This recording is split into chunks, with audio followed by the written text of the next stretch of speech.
अथ मन्त्रपाठः।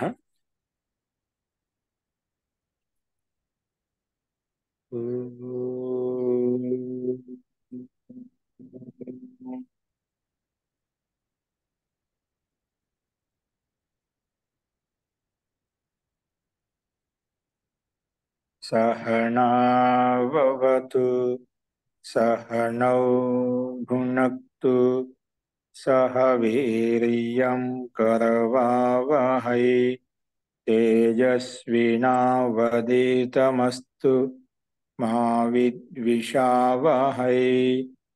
ॐ शान्ति शान्ति शान्तिः।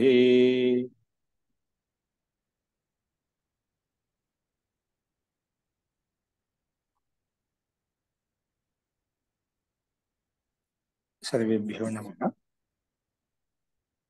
మనము ఛాందోగ్యోపనిషత్తులో 8వ అధ్యాయంలో అంటే 8వ ప్రపాఠకంలో 7వ ఖండం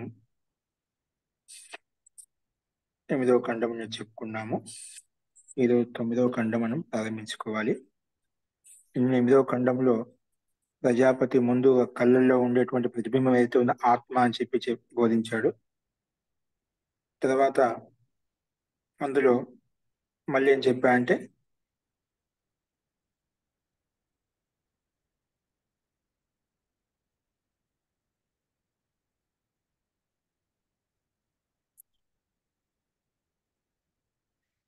నీళ్ళల్లో ఉన్నటువంటి ప్రతిబింబం ఏదైతే ఉందో నీళ్ళల్లో ఉండే ప్రతిబింబం ఏదైతే ఉందో అది ఆత్మగా ప్రస్తావించాడు.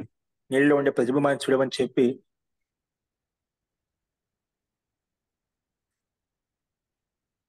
అక్కడ ఏముందని గమనించు అని చెప్పినప్పుడు వాళ్ళు మా ప్రతిబింబం పూర్ణంగా కనిపిస్తుంది, ఎలాగైతే ఉందో అలాగే ఉందని కనిపిస్తుంది చెప్పారు. తర్వాత నీ శరీరాన్ని అలంకరించుకొని స్వచ్ఛమైన వస్త్రాన్ని ధరించి అలంకరించుకొని మళ్ళీ రమ్మని చెప్పారు. అలాగే ముందు చెప్పిన విధంగా నీళ్ళు ఎప్పుడు మీ ప్రతిబింబాన్ని చూడమని చెప్పినప్పుడు ఇప్పుడు మా శరీరం కూడా అలాగే అలంకరించినటువంటి స్వచ్ఛమైనటువంటి వస్త్రధారణతో యుక్తమైనటువంటి అలంకారయుక్తమైన రూపమే మాకు కనిపిస్తుంది. అంటే అదే బ్రహ్మ, అదే అభయ స్వరూపంతో యుక్తమైంది, అమృతత్వ ప్రధానమైంది, బ్రహ్మగా భావించి దాన్ని తెలుసుకో అని చెప్పి ఆ రకంగా ఉపదేశిస్తామంట. అదే అమృతత్వం, అదే అభయము, అదే బ్రహ్మ అని చెప్పి ఆ రకం ప్రస్తావించినప్పుడు వాళ్ళు అదే అనుకొని చెప్పి ఆ ఇంద్రుడు విరోచనుడు అక్కడి నుంచి శాంత హృదయంతో వెళ్ళిపోతారు అన్నమాట. ఎప్పుడైతే వెళ్ళిపోయినప్పుడు అక్కడి శరీరం ఏ రకంగా అలంకరించుకున్నామో, శరీరాన్ని ఏ రకంగా అయితే మనం సువ్యవస్థితం చేశామో అలాగే మన ప్రతిబింబంలో కూడా నీటిలో ప్రతిబింబం కూడా అదే విధంగా కనిపిస్తుంది. దర్పంలో అయినా ఎక్కడ కూడా అదే విధంగా కనిపిస్తుంది అన్నమాట. ఇదే ఆత్మ, ఇదే అమృతం, ఇదే అభయం అని చెప్పినప్పుడు వాళ్ళు నిజంగా అదే అనుకుని వాళ్ళు శాంత హృదయంతో ఇద్దరు వెళ్ళిపోయారు. అలాగా వెళ్ళిపోయి విరోచనుడు అక్షతుల దగ్గరికి వెళ్ళి ఉపనిషత్తు రహస్యం మన శరీరమే ఆత్మ, శరీరాన్ని బాగా అలంకరించుకోవాలి, బాగా చూసుకోవాలి అని చెప్పి దీనికి దృష్టిపుష్టంగా చూసుకోవాలని చెప్పి ఇలా చేసినట్లయితే మనం బ్రహ్మలోకాన్ని అన్ని లోకాన్ని పొందగలుగుతాం, సమస్త మనోకాన్ని సిద్ధింప చేసుకోగలుగుతాం అని చెప్పి అదేవిధంగా ఉపదేశిస్తాడు. ఇదే ఉపనిషత్తు యొక్క రహస్యం అని చెప్పి ప్రస్తావిస్తాడు. కానీ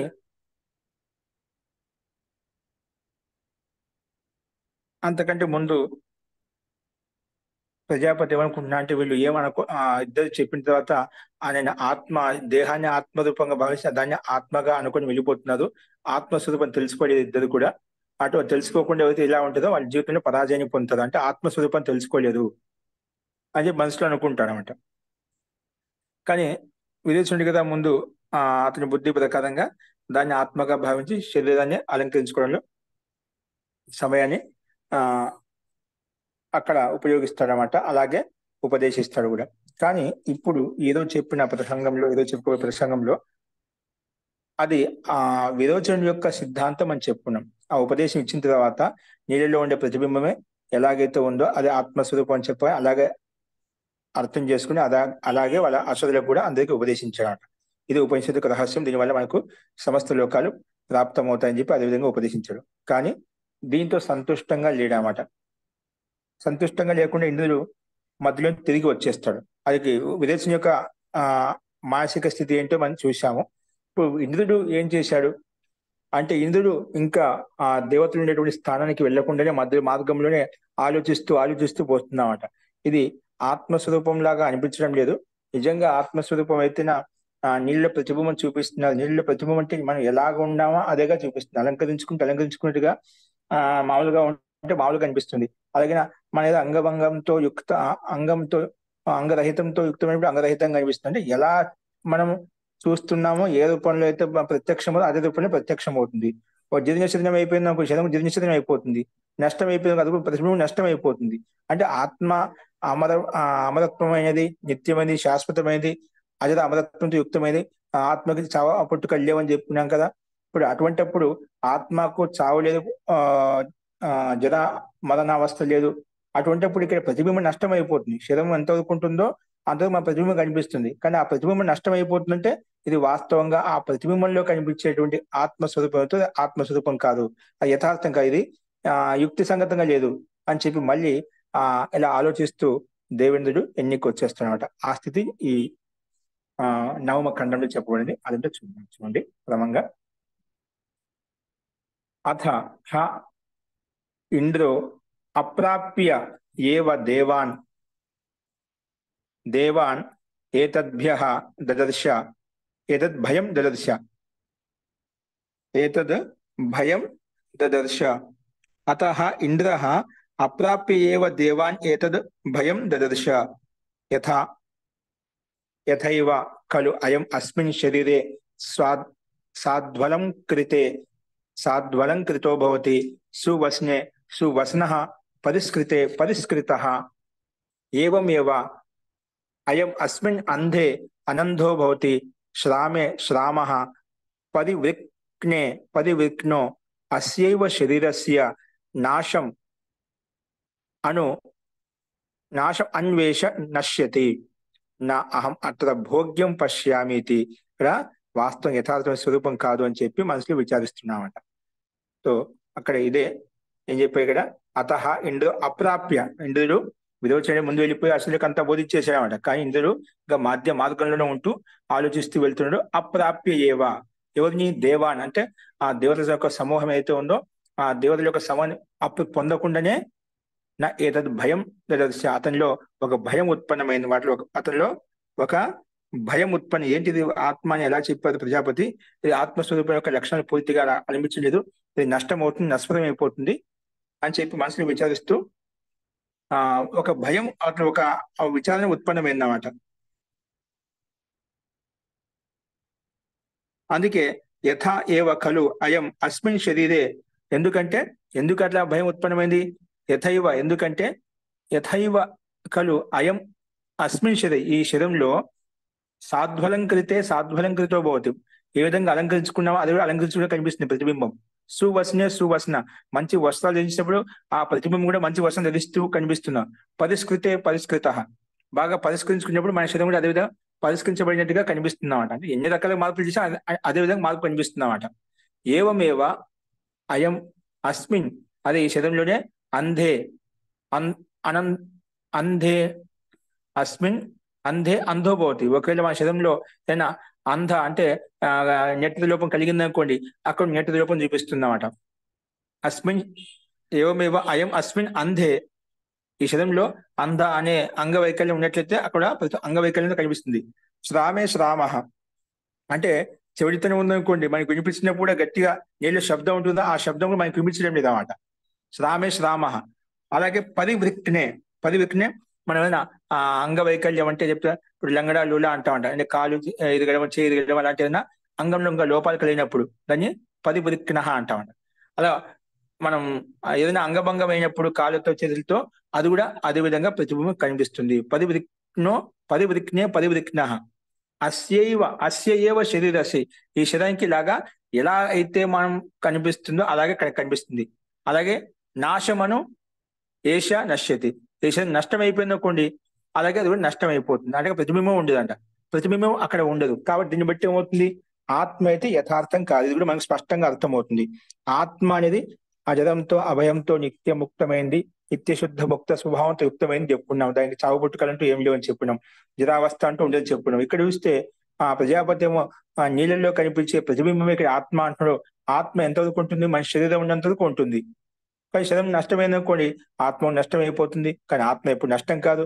కాబట్టి ఇది ఆ నా అహం అత్ర భోగ్యం పశ్యామి, ఇక్కడ యోగ్యమైనటువంటి తత్వం అయితే కాదు. ఇది ఏదో రహస్యం ఇంకా ఉంది, అది మనం పూర్తిగా తెలుసుకోలేదు అని చెప్పి మళ్ళీ ఆ సందేహయుక్తంగా ఉండి నా అహం అత్ర భోగ్యం పశ్యామి, ఇక్కడ నాకైతే యథార్థమైన ఆ స్థితి కనిపించడం లేదు, కాబట్టి నేను మళ్ళీ వెళ్తానని చెప్పి ఎన్నికి తిరిగి వచ్చేస్తామట.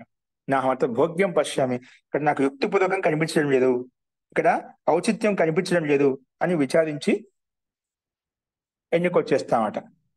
ఇది మొదటి అంశం చెప్పబడింది.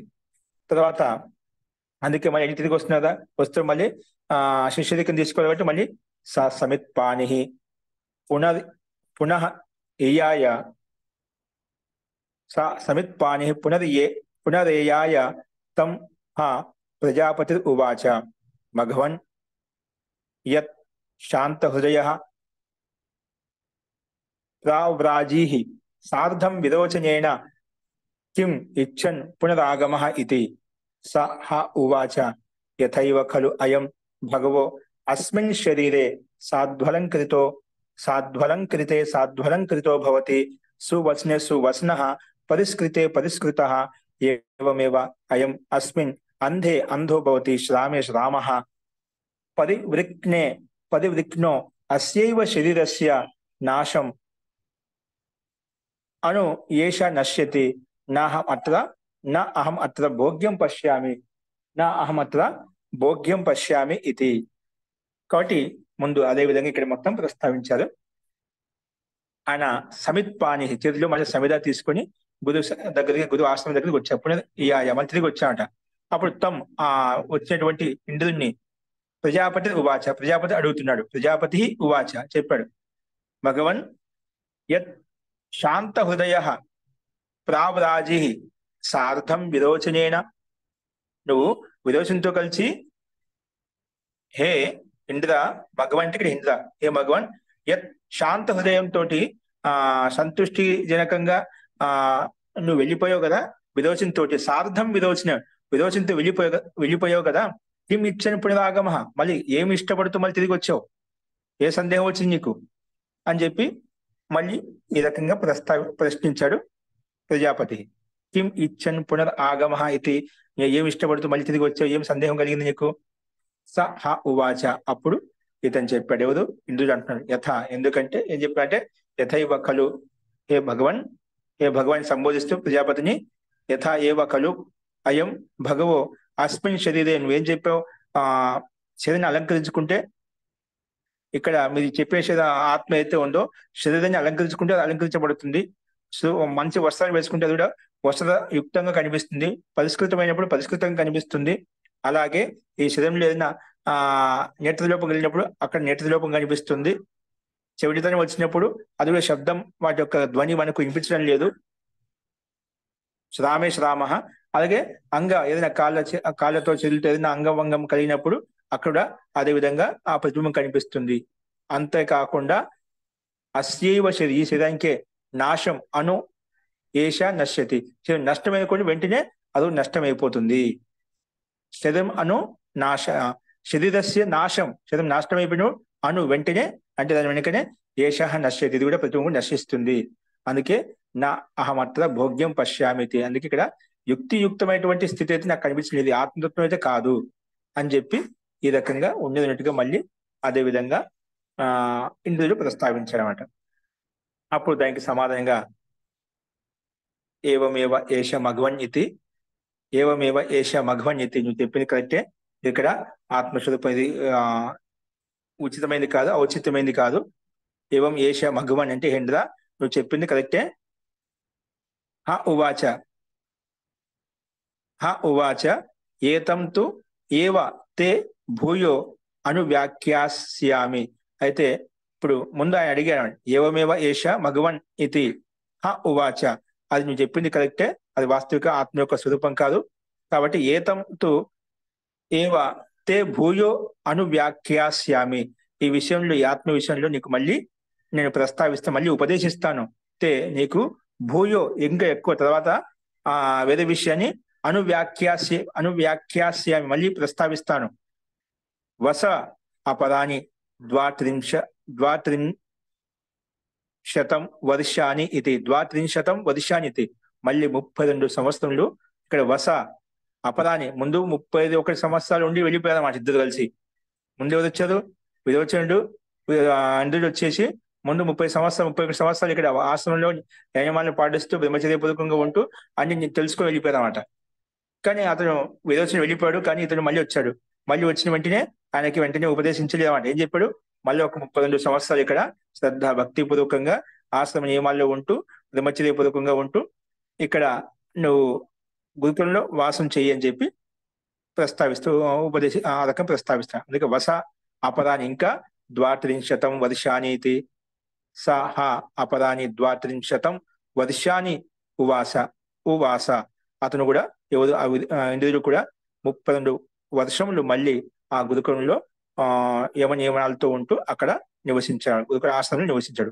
తస్మై హ ఉవాచ అప్పుడు అతనికి ఉపదేశించాడు. చూడండి, మనం ఏదైనా ఒక విషయం ఎన్నికి వచ్చినా కొన్ని చికాకు పడుతూ ఉంటాడు. ఎన్ని సంవత్సరాలు మళ్ళీ ఆ ఉపదేశం కోసము మళ్ళీ 32 సంవత్సరాలు మనం శ్రద్ధ భక్తి బతుకుని సేవ చేయి, ముందు బతుకుల్లో ఉండు.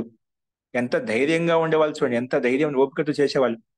ఈ రోజు మనం ఒక గంట ఎన్నికి పంపించాము, ఒక గంట వెయిట్ చేయాలని మనం చికాకు పడితే పారిపోతుంటే వెళ్ళిపోతుంటాం అన్నమాట. అంటే ధైర్యాలు లేవు మనకు అన్నమాట. అప్పట్లో విద్య ఆర్జించే వాళ్ళు ముందుగా వారిలో పరిపక్వత, వారిలో నైపుణ్యం తీసుకుందామని చెప్పి ముందుగా సేవ శుశ్రూష అవన్నీ క్రియాకలాపాలు చేయించేవాళ్ళు. అంటే వాళ్ళు కూడా ఆ నైపుణ్యత రావాలి, అన్ని రకాలుగా సంపూర్ణ వికాసం కలగాలనే ఉద్దేశంతో తెలుసు. వ్యక్తి యొక్క గుణ గణాలను బట్టి, అంటే వ్యక్తి యొక్క గుణకర్మ స్వభావాన్ని బట్టి ఆ ఋషులకు మాకు తెలిసిందన్నమాట. ఈ పిల్లవాడిలో ఎటువంటి సంస్కారాలు ఉన్నాయి. గురుకులం రాగానే అక్కడ వారం రోజులు చూడగానే అతనిలో ఉండే గుణకర్మ స్వభావాన్ని బట్టి ఎలా ఉన్నాడు, ఏ విధంగా ఉన్నాడు, రాగద్వేషాలు యుక్తమై ఉన్నాడు, ఏ రకంగా ఉన్నాడు, వారికి పనితనం ఎలా ఉంది, వారికి నడవడిక ఎలా ఉంది, వారికి వ్యవహారం ఎలా ఉంది, అన్ని చూసిన తర్వాత యథాయోగ్యంగా ఏం చేయాలో అది ఇచ్చి అక్కడ వాడిని సమర్థవంతం చేయడం కొరకు ఆ రకమైన పని ఇచ్చి పంపించేస్తామట.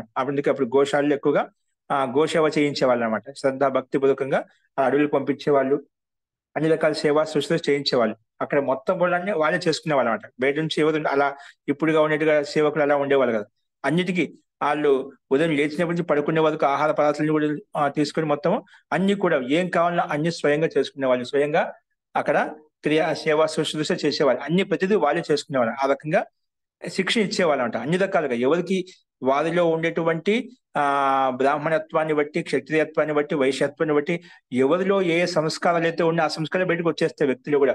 ఆ పిల్లవాళ్ళు అలాంటి సమయాన్ని బట్టి, సందర్భాన్ని బట్టి, వాళ్ళ బుద్ధి కుశలతని బట్టి అటువంటి కర్మలలో వారికి నైపుణ్యత కనిపిస్తుంది. కాబట్టి వారిని అదే యుక్తమైన కర్మలు యుక్తం చేసి వారిని ముందు తీసుకెళ్తుంటారు అన్నమాట. సో అదే పరిపాట్లు ఇక్కడ కూడా మనకు బ్రాహ్మణులకు ఇక్కడ ఉపదేశించాడు. కానీ మొత్తానికి మనం ప్రకృతంలోకి వచ్చినట్లయితే ఇక్కడ ఇంద్రుడు మళ్ళీ 31 సంవత్సరాలు నివసించమని చెప్పి ఆజ్ఞాపించాడు. దానికి సరే అని చెప్పి గురుగారు ఆజ్ఞ తీసుకొని గురుగారి యొక్క ఆదేశాన్ని పాలిస్తూ అక్కడే 32 సంవత్సరాలు మళ్ళీ అక్కడ తపస్సు చేసాడన్నమాట. తపస్సు చేసినాక అప్పుడు చెప్తున్నాడు 32 వర్షాని ఉవాస అక్కడ నివసించాడు. అప్పుడు తస్మై అంటే ఇంద్రాయ అంటే ఇంద్రునికి చెప్తున్నామాట. తస్మై హ ఉవాచ అతనికి చెప్తున్నాడు, మళ్ళీ ఉపదేశిస్తున్నాడు. ఏం ఉపదేశిస్తున్నా అంటే అది 10వ ఖండాలు చూడండి. నవమ ఖండంలో మనకు 32 సంవత్సరాల గురుకుల వాసం యొక్క సందర్భాన్ని మనం చూసాము. తో దశమ ఖండ చూడండి. య ఏష స్వప్నే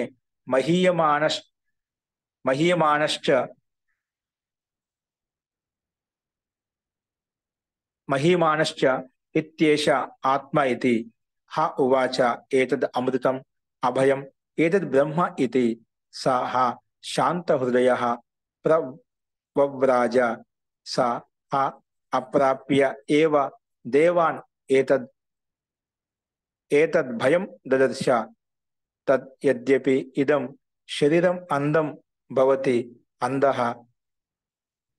శరీరం అందం భవతి ఆనందః సా భవతి యది శ్రామం అశ్రామో న ఏవ ఏషో అస్య దోషేణ దుష్యతి. ఇక్కడ మళ్ళీ ఏం ఉపదేశించారంటే ప్రజాపతి ఈ ప్రారంభంలోనే, ఏషో స్వప్నే మహీయమాన మహీమాన ఇత్యేష ఆత్మ ఇది.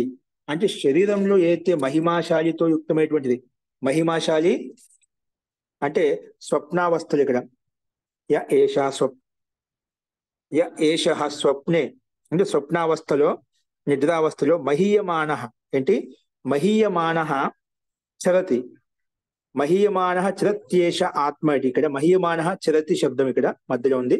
మహీయమాన చరతి అంటే స్వప్నావస్థ, నిద్రావస్థలో మనకు ఏదైతే అనుభవం కలుగుతుందో, మనకు స్వప్నం కలిగినప్పుడు, కళలు వచ్చినప్పుడు అక్కడ ఒకటి మనకు ఆత్మ ద్వారా మనకు ఏదో నిత్యంగా ఒక మనిషి ఎలా ఉన్నాడో అలాగే మనకు దైనందిన జీవితంలో ఒక వ్యక్తి యొక్క స్వరూపం ఎలా ఉంటుందో అలాగే ఒక ఆత్మ స్వరూపం పనిచేస్తుంటుంది. అక్కడ కూడా ఆత్మ ఉండి మనకు, అక్కడ మనకైతే నిద్రపోతున్నాం కదా, అక్కడ ఇక్కడైతే ఆత్మ ఇలా ఉంది, కానీ అక్కడ మనం ప్రత్యక్షంగా అన్య స్వప్న మాధ్యంతో, కళల మాధ్యంతో అన్ని అనుభూతిని పొందుతూ ఉంటాం. అన్ని రకాల అనుభవం కలుగుతూ ఉంటుందన్నమాట.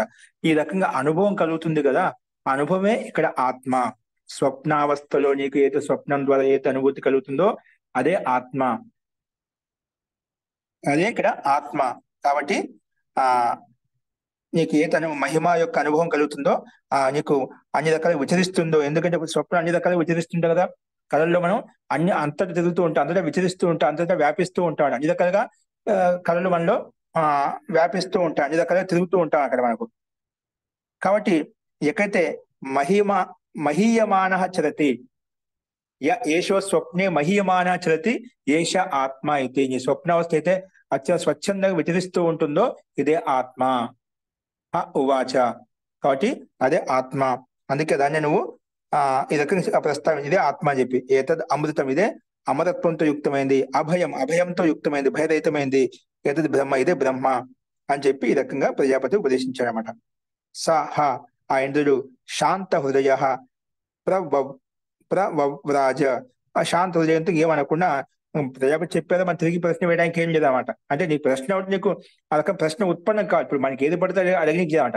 నీళ్ళు ఇప్పుడు ముందుకు ప్రతిబింబంలో కనిపించేది ఆత్మ అని చెప్పినప్పుడు అక్కడ వెళ్ళి విచారించుకొని వచ్చి అది దానికి కరెక్ట్ గా ఆయన ప్రశ్నించాడు అనమాట. ఇక్కడ నువ్వు అలాగే చెప్పారు హే స్వామి, అక్కడ శరీరం ఎలా ఉందో అలాగే ఉంది, శరీరంతో అంగవైకల్యం ఉంటుంది, అంగవైకల్యం అవుతుంది, శరీరంలో నష్టం ఇది నష్టం అయిపోతుంది కదా, ఆత్మ ఎక్కడ ఉంది, నువ్వేం చెప్పావు, మీరేం చెప్పారు, ఆత్మ అంటే ఎప్పుడు శాశ్వతం నిత్యమని చెప్పారు. ఇక్కడ నిత్యంగా ఉండటం లేదు, కాబట్టి ఆత్మ అనేది నాకు అనిపించడం లేదు. ఇప్పుడు ఏమంటున్నాడు, అయితే అది నష్టం కాదు కదా, ఇప్పుడు నువ్వు నష్టం అవుతుంది అంటున్నావు. సో ఇంకోటి చెప్తాను చూడండి, ఏంటది, నీ స్వప్నావస్థ అయితే విచరిస్తుందో అది నష్టం కాదు కదా, నిద్రపోయినా కూడా అలాగే అది విచరిస్తూ ఉంటుంది, అది నష్టం కాలేదు కదా, అది నష్టం కాదు, నీకు అనుభూతి అలా కలుగుతుంది, కాబట్టి అదే ఆత్మ. ఇదైతే బాగానే ఉందని చెప్పి ఆ సమయానికి వెళ్ళిపోతానమాట.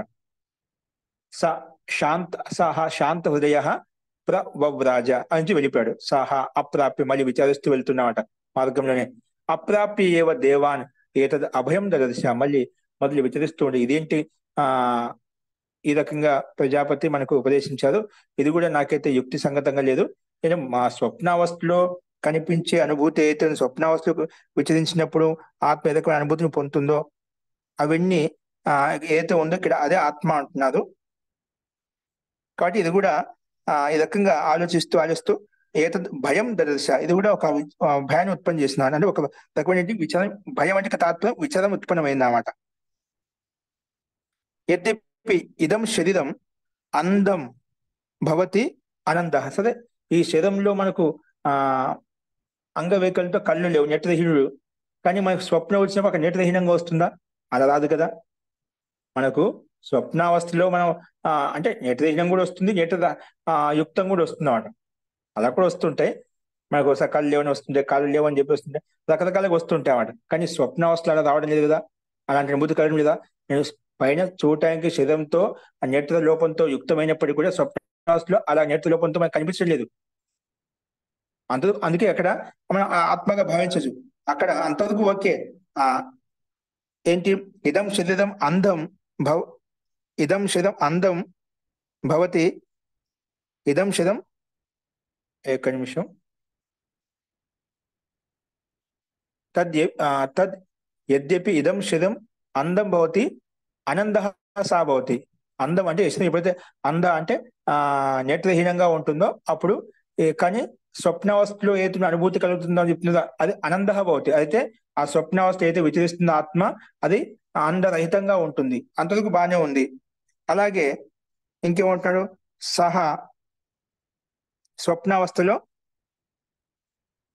ఏది శ్రామం అంటే శరం మనకు చెవుటు అంటే శ్రామ అంటే ఇక్కడ కాన అంటే మనకు వినిపించకపోవడం అన్నమాట, చెవిటితనం అన్నమాట. అక్కడ మనకు ఇక్కడ వినిపించడం రోగపూరితం మహోదయ. శ్రమ అంటే రోగపూరితం. రోగపూరితం ఇచ్చేది ఇక్కడ. శ్రామ అంటే అండి.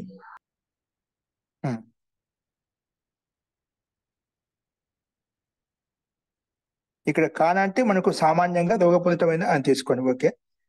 చెవిటం అంటే అక్కడ బద్రహ అలా వస్తుంది అన్నమాట. బద్ర శబ్దం కాదు కదా. శ్రామం అంటే రోగపూరితమైనటువంటి యుక్తంగా ఉన్నప్పుడు అక్కడ స్వప్నావస్థలో వచ్చేటువంటి అనుభూతి ఏదైతే ఉందో అక్కడ ఆ రకంగా శ్రామావస్థలో ఉండదు. అదేవిధంగా నా ఏవ ఏష స్వప్నదర్శి అంటే స్వప్నావస్థ ఈ రకంగా మనకు కనిపించిందన్నమాట. అలాగే అస్య దోషేన అంటే ఈ శరీరంలో దోషం ఉన్నప్పుడు ఇది దోషయుక్తంగా కనిపించదు అన్నమాట. ఎందుకంటే దీంట్లో శరీరాన్ని బట్టి మనకు వచ్చే స్వప్నంలో మార్పు రావడం లేదు. కానీ ఇంతవరకు బాగానే ఉంది. అక్కడేంటి ప్రతిబింబంలో మనం శరీరంలో ఏ రకమైన దోషయుక్తంగా కనిపిస్తుందో అంగవైకల్యంతో కనిపిస్తుందో అదే అంగవైకల్యం ఎలాగుందో అలాగే కాపీ టు కాపీ మనకు చూపిస్తుంది అన్నమాట. కానీ స్వప్నావస్థలో శరీరం ఎలాగైతే ఉందో అలాగే స్వప్నావస్థలో అనుభూతి ఏదో అలా అలాగే శివ అనిపించలే అన్నమాట. అంగ వైకల్యంతో ఉన్నప్పుడు, ఇంకా రోగగ్రస్తంగా ఉన్నప్పుడు, నిర్బలంగా ఉన్నప్పుడు ఏ రకమైన అవస్థలో శరీరంతో యుక్తమైన అదే రకమైన అవస్థ మనకు స్వప్నావస్థలో కనిపించడం లేదు. స్వప్నావస్థ భిన్న భిన్నంగా వస్తున్నాయి. కాబట్టి అక్కడ అంతవరకు బాగానే ఉంది. అందుకే శ్రామం అశ్రామో భవతి నైవ న ఏవ ఏషో అస్య అస్య శరీరస్య దోషేన దుష్యతి. ఇది శరీరం దూషితమైన కూడా అక్కడ స్వప్నావస్థ దూషితమవుతుందా? దూషితమే కాదు. ఆ స్వప్నావస్థ యొక్క అనుభూతి అలాగే ఉంటుంది. కాబట్టి ఇవన్నీ కొంతవరకైతే బాగానే ఉన్నాయి. అయినప్పటికీ కూడా నా ఇంకే చెప్తున్నా అంటే నా వధేన అస్య హన్యతే. ఇది ఒకరి శరీరం నష్టమైన కూడా ఆ స్వప్నావస్థలో వచ్చే అనుభూతి కూడా అది నష్టం కాదన్నమాట. ఆ జ్ఞాన రూపంలో, స్మృతి రూపంలో, సంస్కార రూపంలో అలాగే ఉంటుందన్నమాట. అందుకే నా వధేన అస్య హన్యతే నా అస్య శ్రామ్యేన శ్రామో జ్ఞంతి తు ఏవ ఏనం విచ్ఛాదయంతి ఇవ అప్రియవేత్తేన భవతి అపి రోదితి ఇవ నా అహమత్ర భోగ్యం పశ్యామి ఇది. ఇక్కడ ఏమంటున్నా అంటే నా వధేన అస్య హన్యతే అంటే మనం ఏదైనా ఆఘాతం ద్వారా నష్టం చేసినప్పుడు ఇది నష్టం కాదు. నా అస్య శ్రామ్యేన అంటే ఏదైనా సాధన విశేషం ద్వారా మనం నష్టం కలిగించినప్పుడు ఇది శ్రామయుక్తం అవుతుంది, అంటే రోగగ్రస్తం అవుతుంది. అలా కావడం లేదు. శ్రామ్యేన శ్రామ జ్ఞంతి, అదే అదొక నష్టం అవుతుందా? అలా నష్టం కావడం లేదు. జ్ఞంతితు మరి ఎలా అంటే ఏవ జ్ఞంతితు ఏవ ఏనం విచ్ఛాదయంతి ఇవ అంటే దీని వెనుక శిరము పరిగెత్తడం లేదు. దీని వెనుక అంటే ఇక్కడ ఏ విధంగా శరీరంలో మార్పులు కనిపిస్తున్నాయో, ఏ విధంగా శరీరంలో వికృతి కనిపిస్తుందో అలాగే దాని వెనుక ఈ స్వప్నావస్థలో ఉండే ఆత్మ పరిగెత్తడం లేదు. విచ్ఛాదయంతి ఇవ కాబట్టి అలాగా దానికి మార్పు జరగడం లేదు. కాబట్టి అప్రియవేత్త అపి రోదితి ఇవ అంటే ఇక్కడ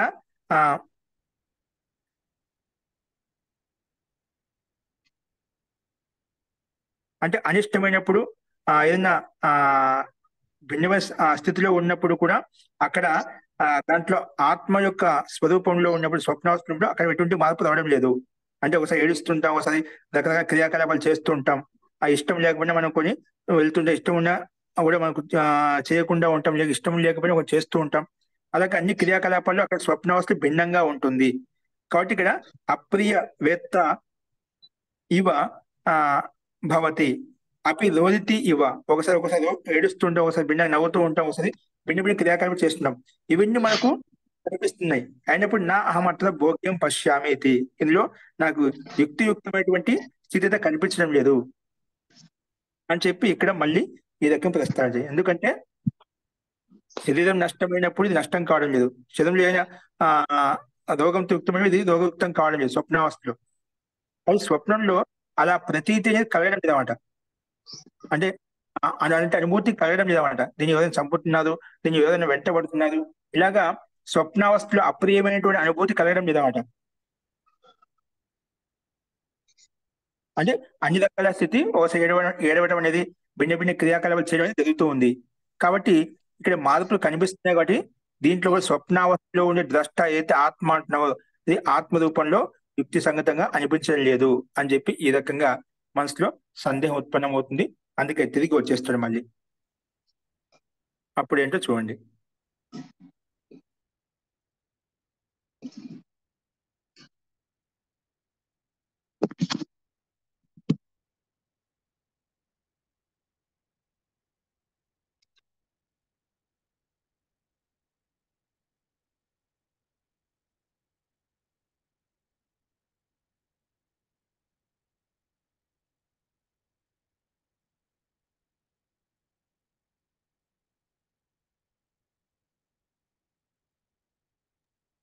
అస్తు చూడండి.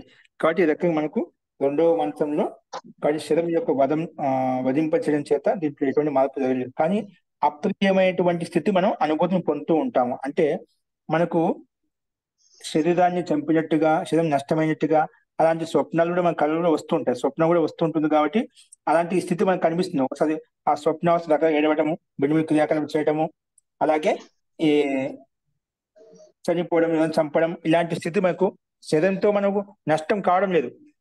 శరీరం నష్టం కావడం లేదు అంటే విపరీతంగా కూడా చూపిస్తున్నాడు.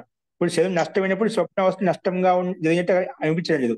కానీ శరీరంలో జీవంతంగా ఉన్నప్పుడే మనకు స్వప్నావస్థలో నేను చనిపోయానని చెప్పి భిన్న భిన్న క్రియాకలాపాలు చేస్తున్నా అని చెప్పి అలాంటి క్రియాకలాపాలు శరీరంతో పాటు ఆఘాతం జరిగేటువంటి క్రియాకలాపాలు ఏవైతే ఉన్నాయో అవన్నీ కూడా యథార్థంగా మళ్ళీ స్వప్నావస్థ నుంచి జాగ్రత్త అవస్థలోకి వచ్చినప్పుడు అలా కనిపించడం లేదు. అంటే ఇక్కడ మనకు వ్యతిరేకత కనిపిస్తుంది. ఇది వాస్తవిక స్వరూపం కాదు, అది ఆత్మస్వరూపం కాదు. కానీ శరీరాన్ని బట్టి దీంట్లో మార్పులు కానీ స్వప్నావస్థను బట్టి శరీరంలో మార్పు కానీ ఇలా భిన్న మనకు ఒకటిగా కనిపించడం లేదు. కాబట్టి ఇది కూడా ఆత్మస్వరూపం అయితే యథార్థ స్వరూపం కాదు అని చెప్పి మళ్ళీ దేవేంద్రుడు వెనక్కి వెళ్తాడనమాట. यह इस देह के वध से नष्ट भी नहीं होता, न इसकी श्रामता से श्राम होता है, किंतु इसे मानो कोई मरता हो,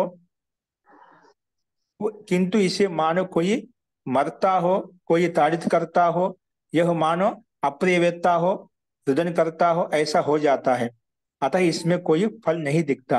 కాబట్టి మనకు ఈ స్వప్నావస్థ అయితే మనకు చంపినట్టుగా, కొట్టినట్టుగా, మనకు ఏదైనా అప్రియమైన వ్యక్తులతో సంపర్కం చేసినట్టుగా, అలాగే ఎడవటము చేయడం ఇవన్నీ మనకు అనుభూతి కలుగుతున్నాయి అన్నమాట. కానీ శరీరంతో పాటు అవన్నీ లేవు. మనకు ఇప్పుడు వర్తమానంలో బాగానే ఉన్నాం, కానీ మనకు మన శత్రువులు ఎవరైతే ఉన్నారో వాళ్ళు వచ్చి మనం ఇబ్బంది పెట్టినట్టుగా మనకు రకరకాల స్వప్నాలు చూస్తుంటారు కదా, వాస్తవంగా భయం కలుగుతుందన్నమాట. మనం ఏదైనా కుదురు మొగల్చి మనం అటాక్ చేసినట్టుగా, మనం ఏదైనా మన మీద ప్రహారం చేసినట్టుగా అలా కూడా వస్తుంటామంట.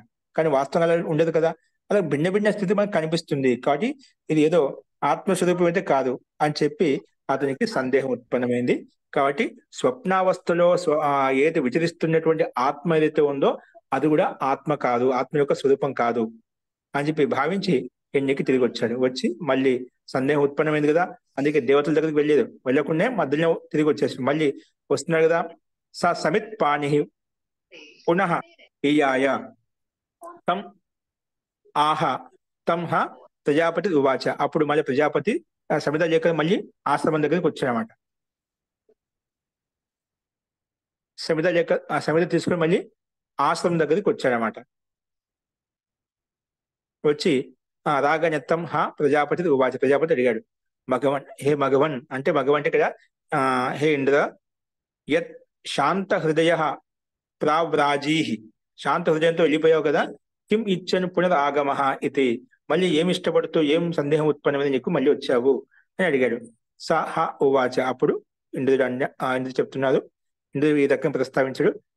ఆ తద్ యద్యపి ఇదం భగవః, ఏ భగవన్ మీరు చెప్పింది ఏదో ఉపదేశం అయితే ఉందో అది ఒక రకంగా చెప్పిన ఉపదేశం ఏదైతే ఉందో అది కరెక్టే, గాని అక్కడ శరీరం అందం భవతి అనంద సా భవతి. శరీరం ఎప్పుడైతే అందా ఉంటుందో ఆ స్వప్నావస్థలో వచ్చేటువంటి అనుభూతి అయితే అనంద రూపంలో ఉంటుంది, బాగానే ఉంది. అలాగే ఇది శ్రామం భవతి అశ్రామో సా భవతి, అది అశ్రామ రూపంలో ఉంటుంది స్వప్నావస్థలో వచ్చే అనుభూతి అయితే ఉందో. అలాగే నా ఏవ ఏసో అస్య దోషిన దుష్యతి, ఈ శరీరం యొక్క దోషం చేత ఆ స్వప్నావస్థలో వచ్చే అనుభూతి దోషయుక్తం కాదు. ఇవన్నీ బాగానే ఉన్నాయి. అలాగే నా వధేన అస్య హన్యతే, నా అస్య శ్రామ్యేన శ్రామో ఘ్నంతి ఘంటి తు ఏవ ఏనం విచ్ఛాదయంతి ఇవ అప్రియవేత్త ఇవ భవతి అపి ఉరోదతి ఇవ నా అహమత్ర భోగ్యం పశ్యామి ఇది. భోగ్యం పశ్యామి ఇది. కాబట్టి ఇక్కడ నా వధేన అస్య హన్యతే, ఏదైనా చంపినకి నష్టమైతే కలగదనమాట. ఆత్మకి ఎటువంటి స్వప్నావస్థలో ఆత్మకి ఎటువంటి నష్టం కలగదు, బానే ఉంది. నా అస్య శ్రామ్య శ్రామో భవతి, అది ఏదైనా శ్రామం యుక్తమైనప్పుడు శ్రామయుక్తం అవుతుంది. కాబట్టి ఈ రకంగా అన్ని క్రియాకలు జరిగినప్పుడు కూడా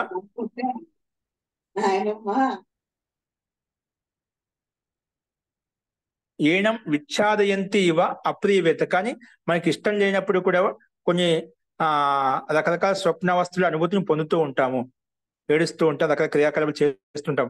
అందుకే నా అహమత్ర భోగ్యం పశ్చిమ, కాబట్టి ఇది యథార్థమైనటువంటి అనుభూతి అనేది నాకు కనిపించడం లేదు. అందుకే ఆ బ్రహ్మ యొక్క ఉపదేశం ఆత్మ యొక్క స్వరూపాన్ని మళ్ళీ ప్రస్తావించు అని చెప్పి ప్రార్థిస్తానమాట. అప్పుడు ఏవమేవ ఏష మగవన్, నువ్వు చెప్పింది అర్థం కరెక్టే, ఇది వాస్తవమే. స్వప్నావస్థలో కలిగేటువంటి అనుభూతి ఏదైతే ఉందో అది ఆత్మస్వరూపం కాదు. ఎందుకంటే శరీరం బట్టి ఆ స్వప్నావస్థలో మార్పు రావడం లేదు, స్వప్నావస్థను బట్టి శరీరంలో మార్పు రావడం లేదు. అంటే స్వప్నావస్థలో మనకు ఏవైతే అనుభూతులు వస్తున్నాయో అవన్నీ శరీరం మీద గడ్డితం అవుతాయని, ఈ శరీరావస్థలో ఏవైతే మార్పులు ఉన్నాయో అవన్నీ స్వప్నావస్థలు అదే వస్తాయి, అలాగా కావడం లేదన్నమాట. రెండు భిన్న భిన్నంగా ఉన్నాయన్నమాట. కాబట్టి నువ్వు తెలుసుకునేది ఆత్మస్వరూపం కాదు. హే భగవన్ ఇది హ ఉవాచ ఏతంతు ఏవ తే భూయో అనువ్యాఖ్యాస్యామి, అయితే నీకు మళ్ళీ ఆత్మ యొక్క స్వరూపాన్ని మళ్ళీ ప్రస్తావిస్తాను. తే భూయో అనువ్యాఖ్యాసి, మళ్ళీ ఇంకా ఎక్కువ ప్రస్తావిస్తాను. వస అపరాని 32 వర్షాని, అయితే ఉండు, నీకు ఇంకా వీడికి సంతృష్టి కలగలేదు కదా, ఆత్మస్వరూపం కాదనుకున్నావు, నువ్వు తెలుసుకునేది కరెక్టే, అయితే నీకు ఇంకా 32 సంవత్సరములు ఇక్కడ గురుకులంలో నివసించు, తపస్య చేయని చెప్పి మళ్ళీ ఆ రకంగా ఆదేశిస్తాడనమాట. అప్పుడు స అపరాని 32 వర్షాని ఉవాస, మళ్ళీ ఆయన 32 సంవత్సరముల వరకు గురుకులంలో తపస్య చేశాడనమాట. తస్మై హ ఉవాచ, అప్పుడు వారికి మళ్ళీ ఉపదేశించాడనమాట. ఇది దశమఖండ ఇక్కడ ప్రస్తావించారు. జీ చెప్పండి. మహోదయ, ఇక్కడ చూస్తుంటే ఈ విషయం చాలా చిన్న విషయంలా కనిపిస్తుంది మహోదయ. ఇప్పుడు స్వప్నంలో యథార్థ అవస్థ కనిపించట్లేదు అని ఒక చిన్న సందేహానికి తిరిగి వస్తే మళ్ళీ 32 సంవత్సరాలు అంటే అది నిజంగా ఈ కాలంలో అయితే మనం ఇంక తట్టుకోలేని విషయం మహోదయ. ఎంత ధైర్యంతో వాళ్ళు అది చేశారో, అందులో ఏంటి మహత్వం అనేది కూడా ఇంకా అర్థం అవట్లేదు మహోదయ ఆ విషయంలో. జీ జీ అందుకే అక్కడ ఇంకా ఎందుకంటే ఆత్మస్వరూపం అంటే అందుకే వాళ్ళు అదొక తపస్సు చేసుకొని నిజంగా ఆ జన్మలో బాగా ఆత్మ సాక్షాత్కారం చేసుకునేవాళ్ళు, జీవితాన్ని ధన్యం చేసుకునేవాళ్ళు. అదొక నిష్ట. ఇప్పుడు కేవలం ఇంత చిన్న విషయంగా మరి చూడటానికి మీరు చెప్పినట్టుగానే ఏంటని ఇంత చిన్న విషయం తెలియదా, మరి అంత తెలియకుండా అంత మహాన్ ప్రజాపతి దగ్గరికి వెళ్ళి అదే ఉపదేశం తెలుసుకోవచ్చు, అంత చిన్న వాక్యం కూడా అర్థం కాని ఒక్కోసారి మనకు అనిపిస్తూ ఉంటుంది అన్నమాట. అక్కడ అదొకటే కాదు, ఆ స్థితిని ఉత్పన్నం చేసుకుని ఆ రకమైన అనుభూతి కలగాలంటే సంపూర్ణ శరీరం యొక్క సంపూర్ణమైనటువంటి విజ్ఞానంతో యుక్తమైనటువంటి మన సంస్కారం పనిచేస్తుంది, మన వ్యవహారం పనిచేస్తుంది, మన నడవడిక పనిచేస్తుంది, అక్కడ సంపూర్ణ ఆచరణ పనిచేస్తుంది అన్నమాట. కేవలం ఇక్కడ వచనం చెప్పేసి వాక్యం అయిపోయింది కదా అక్కడ. అందుకే తపస్సు అక్కడ ఇంకా నీకు ఆ స్థితి అనుభూతిని పొందలేకుండా పోతుంది, అది ఇంకా అర్థం కాలేదు. అక్కడ ఆత్మస్వరూపం చూడొచ్చు. ఎలా చూడాలి? శరీరంలో ఉంటూ కూడా శరీరంతో భిన్నంగా ఉన్నటువంటి ఆత్మస్వరూపాన్ని ఎలా అనుభూతిని పొందాలి? అది జ్ఞానపూర్వకమైన విచారం ద్వారా మనకు అనుభూతిని కలుగజేస్తుంది. శరీరంలో ఉన్నాం, శరీరంతో మాట్లాడుతున్నాం, అన్ని క్రియాకలాపాలు చేస్తున్నాం. ఇక్కడ ఇవన్నీ గతివిధి ఎక్కడి నుంచి వస్తున్నాయి? ఆత్మ లోపల స్థిరంగా స్థిమితంగా హృదయాకాశంలో స్థిరంగా ఉంది కాబట్టి మనకి ఆ శక్తి, ఆ సామర్థ్యం, ఇవన్నీ అనుభూతి మనకు కలుగుతున్నాయి. అంటే ఆ శక్తి మనకు కలుగుతుంది. అంటే దాంట్లో పరమాత్మ శక్తి కూడా ఉంది కాబట్టి మనం ఇవన్నీ క్రియాకలాపాలు చేయగలుగుతున్నాం, మాట్లాడగలుగుతున్నాం, అని ముందుకు వెళ్ళగలుగుతున్నాం అట. ఇవన్నీ ఎలా వస్తున్నాయి? ఇది ఆత్మశక్తి, దీని లోపల ఏదో ఒక శక్తి సంచరిస్తుంది, ఈ శక్తి మనకు గతినిస్తుంది అనే అనుభూతిని ద్వారా, మనకు అనుభవం ద్వారా మనం శరీరాన్ని స్వచ్ఛంగా నిర్మలంగా ఉంచుకుని మనం ఆత్మ అనికి ప్రాధాన్యత ఇవ్వకుండా, ఆత్మాంతర్గత శరీరానికి ప్రాధాన్యత ఇవ్వకుండా ఆత్మకి ప్రాధాన్యత ఇచ్చి మనం సూక్ష్మంగా లోపలికి చూసే విధానం ద్వారా చూసినట్లయితే మనకు ఆ ఆత్మ యొక్క అనుభూతి కలుగుతుంది. లాస్ట్ కు అదే అనుభూతి కలుగజేస్తామన్నమాట. స్థూలంగా స్థూల దృష్టితో చూస్తున్నామట. ఇక్కడ ఆ రకం చూసింది ఆత్మ అయితే కాదు. అందుకే ఇంకా తపస్సు చేయమని చెప్పి ఈ రకంగా ఉపదేశించాడన్నమాట. చూడండి, అది కూడా 66 సంవత్సరాలు అలాగే చేస్తూ కూర్చున్నట్లే కదా మహోదయ. 3 సార్లు 3:30 అలా చేయటం వల్ల ఆయనకి ఆత్మజ్ఞానం కలుగుతుంది, తర్వాత ఆయనకే వస్తుందేమో. ఇప్పుడు ఇంకా ఆ రకం చూస్తున్నా అంటే ఇతను కూడా ఇంద్రుడా శరీరం మీద దృష్టి పెట్టి చూస్తున్నాడు. ఆ లోపలికి చూసే ఇంకా అలవాటు రాలే స్థితి. ఇప్పుడు మనం మామూలుగా స్థూలంగా మనం ఆలోచించుకున్నట్లయితే మనం ధ్యానం చేయాలనుకుంటాం. మనం రోజు ధ్యానం చేస్తున్నాం. ధ్యానం అంటే అన్ని పక్కన పెట్టి ఏక విషయం మనహ అంటాం. అన్ని విషయాల పక్క ఒక విషయంలోకి మనసును తీసుకుని రావాలి. అన్ని రకాల ప్రయత్నం చేస్తే మనకు ఆ మనసుని కేంద్రీకరించలేం. చెప్పడం రోజు చెప్తుంటాం, రోజు వింటుంటాం, కానీ మనం ఎలా తీసుకురాగలుగుతున్నామా? అది జ్ఞాన పరిశుద్ధత కలిగినప్పుడు అప్పుడు మనకు ఆ వైరాగ్యం వస్తుందన్నమాట. ఎందుకు మోక్షం ఎలా వస్తుంటే మనకు జ్ఞానపూర్వకంగా మోక్షం కలుగుతుందన్నమాట. అంటే కాబట్టి మనం చెప్పడం ఆసనిగా ఉంటుంది. అందుకే ఆ రకం స్థితి చూడలేకున్నాడు. అడా కేవలము మనకు ఉపదేశం అంటే అదొక వాక్యం చెప్పాను కదా, ప్రజాపతి ఈ వాక్యం చెప్పేశాను. దాంతో పాటు అనేక విషయాలు చెప్పామట. దాంట్లో మనకు దృష్టాంతం ఎలా చెప్పాలి, ఆ ముఖ్యమైన బిందు తీసుకుని చెప్పామట. ఇదే ఆత్మ చెప్పి పంపించేసి అని చెప్పడం తాత్పర్యం కదా.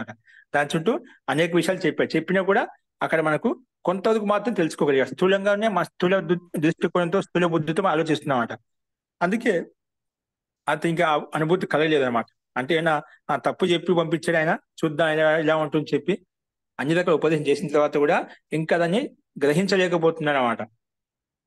ఆయనకి సంతృష్టి, అప్పుడు ఆయన యోగ్యత అంతే ఉంది, అంతవరకు చెప్పగలిగామాట. మేము ప్రారంభంలో చూసామట, ఒక్కొక్క మెట్టు దాటుకుంటూ ముందు ఉపదేశించాడు అక్కడ. అలాగే ఒక స్థాయి దాటుకుంటూ ముందుకెళ్ళి ఇక్కడ ఇతని స్థాయి దగ్గరికి ఉపదేశించామట. అక్కడ వెళ్ళగలిగాడు, కానీ అక్కడ యథార్థంగా అర్థం చేసుకున్నాడు. ఇది కాదు, దీన్ని దాటి కూడా ఇంకా ఉంది, ఇంకా దాన్ని దాటి ముందుకు వెళ్ళాలి అని చెప్పి అర్థం చేసుకుని ఎన్నికి వచ్చామట. అందుకైతే ఇంకా నువ్వు కొన్నాళ్ళు తపస్సు చేయి, దానికి నేను విద్య నేర్పిస్తా అని చెప్పి అక్కడ నేర్పిస్తామట. ఇప్పుడు మీరు చెప్తున్నప్పుడు ఇది ఆత్మ విషయం, ఆత్మ సాక్షాత్కారం అనేది ఇది ఒక చిన్న విషయం కదా. దీనికి 66 ఏళ్ళు గడిపిన తర్వాత కూడా మళ్ళీ 32 ఏళ్ళు అంటే అసలు వాళ్ళలో ఉన్న ఆ సహనత, ఆ విషయం తాలూకా అంటే పరిమాణం ఎంత గొప్పది అనేది ఆలోచించదగ్గదే అనిపిస్తుంది మహావీయ. అది అంతే, అది కదా దాని యొక్క పరిణామం, దాని యొక్క ఫలం ఎంతో విశాలమైంది, ఎంతో ఆనందదాయకమైంది. కాబట్టి అంత రకాల నిష్ఠా శ్రద్ధాపూర్వకం దాన్ని తపస్సు చేస్తున్నామట. ఈ జన్మలో సరే ఇది ఎంత 30 అంటే 30 అప్పుడు దీర్ఘాయుస్సు ఉండేది కాబట్టి 66 ఏళ్ళే. మనకు ఈ జన్మలోనే మనకు ముక్తి, ఆత్మ సాక్షాత్కారం కలుగుతుంది. అంతకన్నా అహోభాగ్యం ఉంది.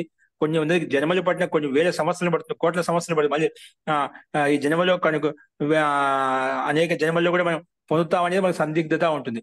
అటువంటిది ఈ జన్మలోనే ఆత్మను దర్శించుకోగలుగుతామంటే అంతకన్నా అహోభాగ్యం ఉంటుంది. లక్షణంగా దాన్ని అన్ని త్యాగం చేసి మనం దానికోసం ప్రయత్నం చేయొచ్చు అన్నమాట. దాని యొక్క వైభవం, దాని యొక్క మహిమని తెలుసుకున్నాడు కాబట్టి ఇంద్రుడు ఎందుకు ప్రజాపతి ఉపదేశించాలంటే సామాన్య విషయం కాదు. అందుకే స్వామి అయినటువంటి ప్రజాపతి బ్రహ్మ అయినటువంటి ఆ బ్రహ్మ ఉపదేశించాడు. ఎవరైతే ఈ హృదయాకాశంలో ఉన్నటువంటి ఆత్మతత్వాన్ని దర్శించుకుంటారో, ఆత్మ సాక్షాత్కారం చేసుకుంటారో, మన పిండంలో ఉన్నటువంటి ఆత్మను దర్శించుకుంటారో సమస్త లోకాలను జయించగలుగుతారు, సమస్త మనోకాలను సిద్ధిస్తాయి. ఆ సమస్తంగా విచరిస్తారు అంటే ముక్తిని పొందడానికి తాత్పర్యం అక్కడ. అంటే మోక్షాన్ని విచరిస్తారు వాళ్ళు, అత్యంత ఆనందయుక్తంగా ఉంటారు అని చెప్పారు. ఆ రకం ఉపదేశించినప్పుడు ఖచ్చితంగా అలా ఉండాలి కదా. ఆత్మలో మనలో ఉన్నట్టున్నారు, పిండంలో ఉంటుందంటారు, హృదయాకాశంలో ఆత్మ ఉందంటారు, కానీ అది మనకు కనిపించడం లేదు.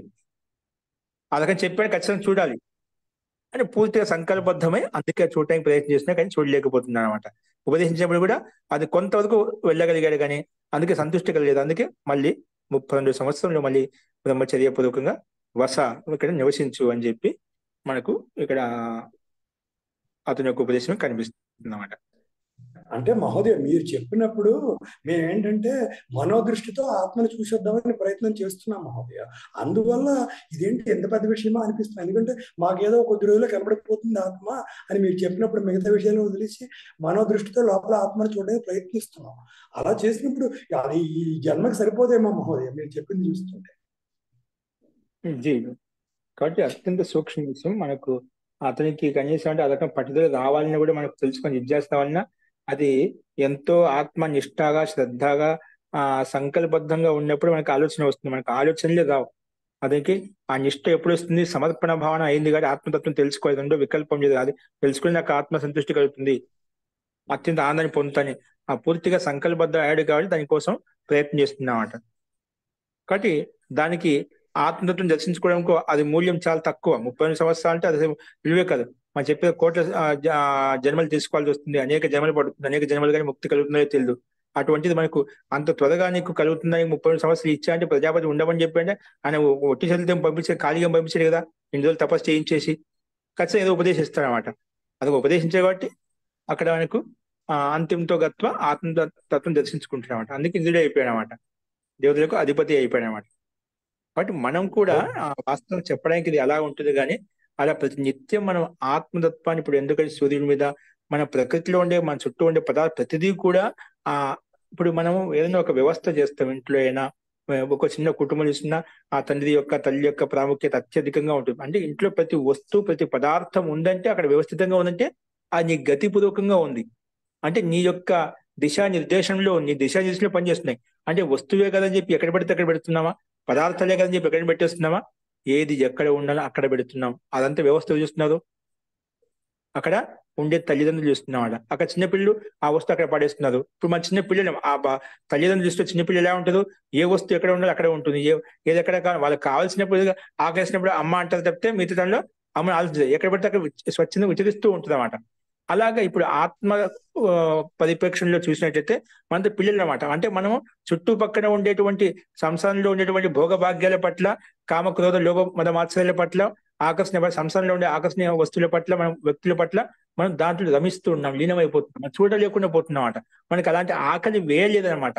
ఆకలి వేసినప్పుడు ఏ విధంగా పిల్లవాడు అమ్మ అంటున్నాడో అప్పుడు అమ్మను ఆశ్రయిస్తాడే కానీ అంతవరకు స్వచ్ఛందంగా ఉచ్చరిస్తున్నాం. అలాగే మనకు ఆకలి ఆత్మ అని తెలుసుకొని జిజ్ఞాస ఆకలి మనలో లేదనమాట. వింటున్నాం అంతే, వీరికి విన్నాం అంతే. అందుకే కాబట్టి మనకు అలాంటి జిజ్ఞాస అలాంటి దృఢ సంకల్పం తీవ్రమైన ఇచ్ఛా కోరిక మనలో కలగడం లేదు. అంటే మనకు సాంసారిక వస్తువులే సాంసారిక పదార్థాలు మనకి ఆకర్షిస్తున్నాయి. అందుకే మనం ఆత్మ ఇప్పుడు బహిర్ముఖంగా చూస్తున్నాం కానీ ఆత్మ వైపు చూడటమే అసలుకి ఇప్పుడు ఎన్ని సంవత్సరాలు కాగానే మెడిటేషన్ చేద్దాము కూర్చుందాము అనే తపన ఉంటుంది మహోదయ. మరి మీరు దీవించాలి మహోదయ. ఉంది రాదు కదా గురూజీ, మనం సంకల్పంతో చేస్తేనే ఎన్ని సంవత్సరాలు ఇట్లా ఆత్మ పరమాత్మ గురించి విన్నా మనకి ఏమీ రాదు. అది ఆచరణ చేస్తూ మనం దృఢ సంకల్పంతో ఉంటేనే ఆత్మని చూడగలుగుతాం. కానీ లేకపోతే ఎన్ని సంవత్సరాలు విన్నా ఇట్లానే వింటా ఉంటాం. అదే చెప్తున్నాను, ఆ ఆచరణ అనేది ఉన్నది.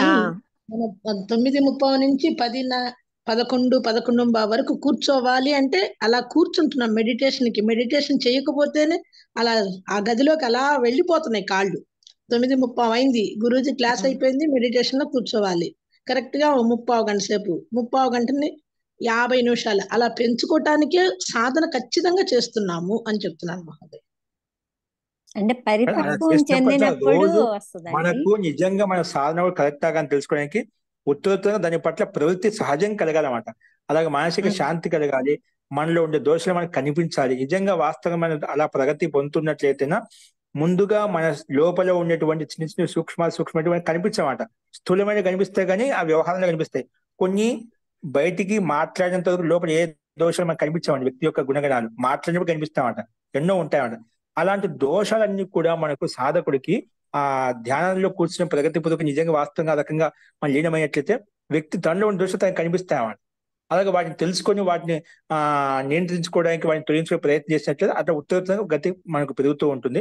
అందుకే మనం వ్యవస్థ అనేది మనకు ప్రతి వస్తువు పట్ల పదార్థాల పట్ల అన్నిటి పట్ల జాగరూకంగా ఉంటూ మన అంతటా పరమాత్మమయంగా చూసినట్లయితే మన శరీరంలో ఉన్నటువంటి ఆత్మతత్వాన్ని కూడా మనం చూడగలుగుతాము. నేను ఎవరిని మాట్లాడుతున్నాను, నేను మాట్లాడేది ఎవరు, ఎక్కడి నుంచి మాట్లాడగలుగుతున్నాను, ఆ శక్తి ఎక్కడి నుంచి వచ్చింది, అసలు నేను ఎవరిని, ఏం చేస్తున్నాను, ఏం చేయాలి, ఇంతవరకు ఏం చేయలేదు, నా కర్తవ్యం ఏంటి, నా ధర్మం ఏంటి, ఇంతవరకు ఏం చేశాను, ఇంకా ఏం చేయగలుగుతాను, నేను చేయడానికి నా దగ్గర సమయం ఉందా లేదా, నా లక్ష్యాన్ని సాధించుకోగలుగుతాను లేదా, ఇంతవరకు ఏ మంచి పనులు చేస్తున్నాను, ఇంకా నాలో ఏ వస్తువుల పట్ల పదార్థాల పట్ల వ్యక్తుల పట్ల ఆకాంక్ష కోరిక ఉంది, ఏవే ఉన్నాయి నాలో.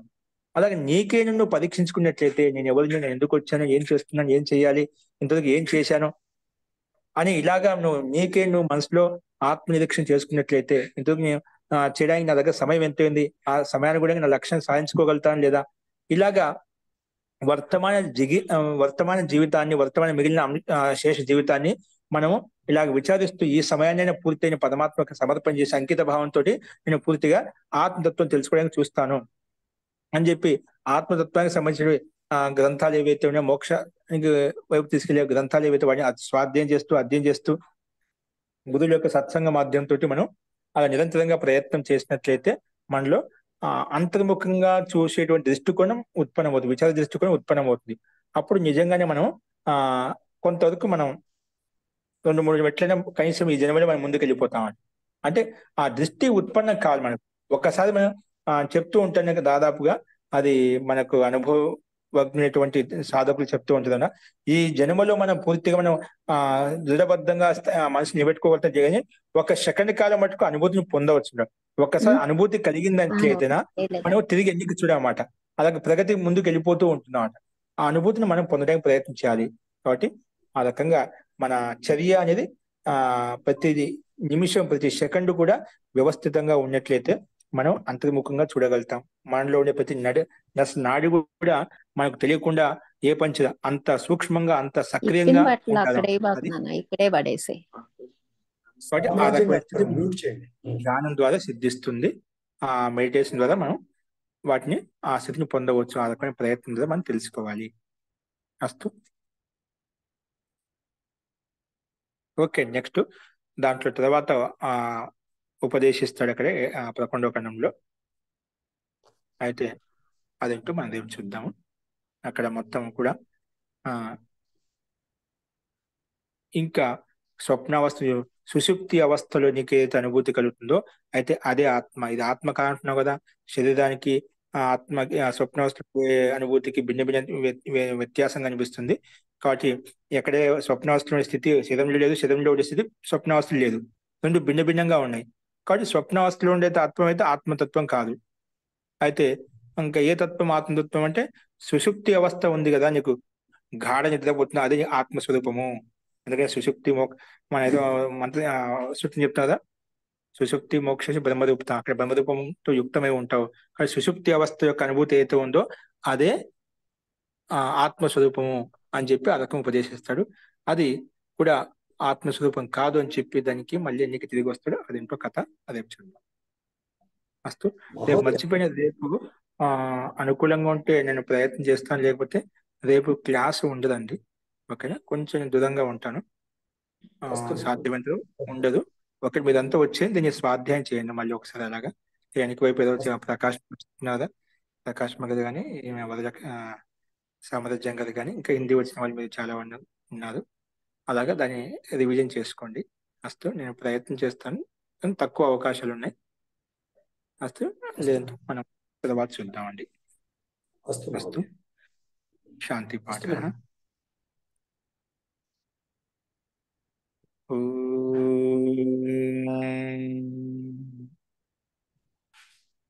సర్వే భవంతు సుఖినః, సర్వే సంతు నిరామయాః, సర్వే భద్రాణి పశ్యంతు, మా కశ్చిత్ దుఃఖభాగ్ భవేత్. ఓం శాంతి శాంతి శాంతి. సర్వేభ్యో నమః. అందరికీ నమస్కారం అండి. నమస్తే, ధన్యవాదాలు సార్. ఇక్కడ విషయం